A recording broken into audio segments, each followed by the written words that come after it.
ये बात समझनी होगी कि अगर किसी का कद बढ़ता है, कद के साथ जिम्मेदारियां भी बढ़ जाती हैं। साक्ष्य प्रूफ हुए अभी मत करिए। सांप मिले घर से नहीं मिले हैं, सांप कहीं और से मिले हैं, नाम लिया। अब आप दोनों अगर इसी तरह से कंटिन्यू करते रहेंगे तो मैं आप दोनों की बात दर्शकों तक नहीं पहुंचा पाऊंगा। अगर इसी तरह से कंटिन्यू करेंगे, किसी का कद बढ़ता है तो जिम्मेदारी भी बढ़ती है, रिस्पॉन्सिबिलिटी बढ़ती है, तो उसको भी ध्यान में रखना चाहिए।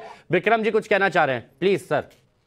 मैं निवेदन करना चाहूंगा, ऐसा नहीं होता है कि कभी कभी फर्जी केसेस आते हैं, उनकी संख्या लगभग 1 से 2% होती है, लेकिन ये अच्छा विवेचक समझ जाता है क्या फर्जी है क्या सही है। आप इस केस पे देखें, स्पॉट अरेस्ट हुई, स्पॉट रिकवरी हुई, स्पॉट रिकवरी इसकी हुई, स्नेक वेनम की हुई, और रेव पार्टी में स्पॉट अरेस्ट होने के साथ साथ जिसका जो मुद्दई है वो डीएफओ है, जो क्लास 1 इंडियन फॉरेस्ट सर्विस का ऑफिसर है। क्या हर चीज इतना कार्यक्रम फर्जी है? उसके बाद आइए इलेक्ट्रॉनिक एविडेंस पे, वार्तालाप, जो डायरी मिली है, जो इंडियन एविडेंस एक्ट में मान्य साक्ष्य है, जो सुप्रीम कोर्ट में मान्य है। मेरी बेटी प्राची जानती है कि ये जो डॉक्यूमेंटेड डायरी ऐसी है, नेचुरल कोर्स में लिखी गई है, सुप्रीम कोर्ट तक में मान्य है।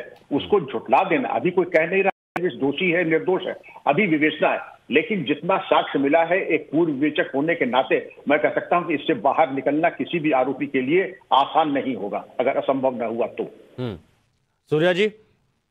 जी, तो मैं यही कहना चाहता हूं, जैसा कि डीजीपी साहब ने कहा कि उसके अंदर वॉइस नोट मिला, फिर जिनसे रिकवरी हुई उन्होंने नाम लिया, उसके बाद यह भी जानकारी मिली कि छतरपुर फार्म हाउस के अंदर इस प्रकार की पार्टियां ऑर्गेनाइज करते हैं, उसमें इन सांपों के जो विष को प्रोवाइड करता है सपेरा, और उन ऑर्गेनाइजर के बीच में एक कड़ी के रूप में एल्विश यादव भी है।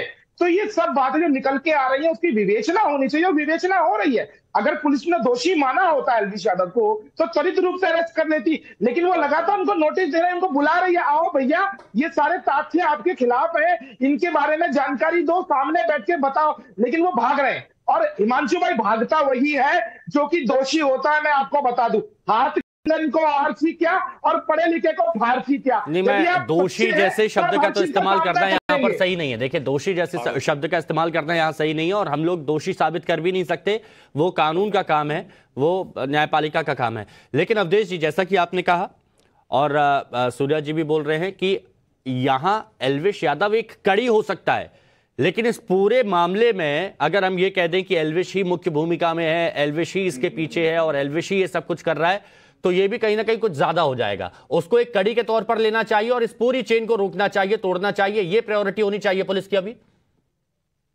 देखिए, ऐसा है कि पुलिस की भूमिका अभी तक जो है, मतलब जैसा विक्रम सिंह जी ने कहा और मैंने भी कहा कि जब आपको विष बरामद है, सांप बरामद है, कोई कह रहा है, उसके अनुरूप पुलिस एक्टिव नहीं दिख रही है, जो पुलिस को उस रूप में दिखना चाहिए था।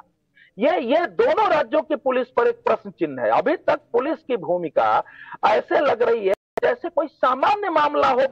मैं सॉरी आपको रोक रहा हूं, लेकिन ये चीज बहुत गंभीर विषय है, क्योंकि इतने वरिष्ठ अधिकारी जो विक्रम जी यहां पर हैं, आमतौर पर पुलिस की बात यहां पर करते हैं, लेकिन जब पुलिस पर सवाल उठ रहे हैं, इतने वरिष्ठ अधिकारी भी कहें कि ये बहुत गलत काम यहां पर किया गया है, जितनी तत्परता दिखानी चाहिए वो नहीं की गई है, तो अधिकारियों को भी सोचना होगा कि गलती तो उनसे हुई है। नहीं, देखिए, गलती का ये है, अगर मैं पूछ रहा हूँ, नोएडा और गुरुग्राम जैसे जगह में अगर इस ढंग से रेप पार्टियां हो रही है, तो पहला दोषी उसका कौन है? अपराध करने वाला दोषी है, और जिसके जिम्मे अपराध न होने की जिम्मेवारी है वो भी दोषी है।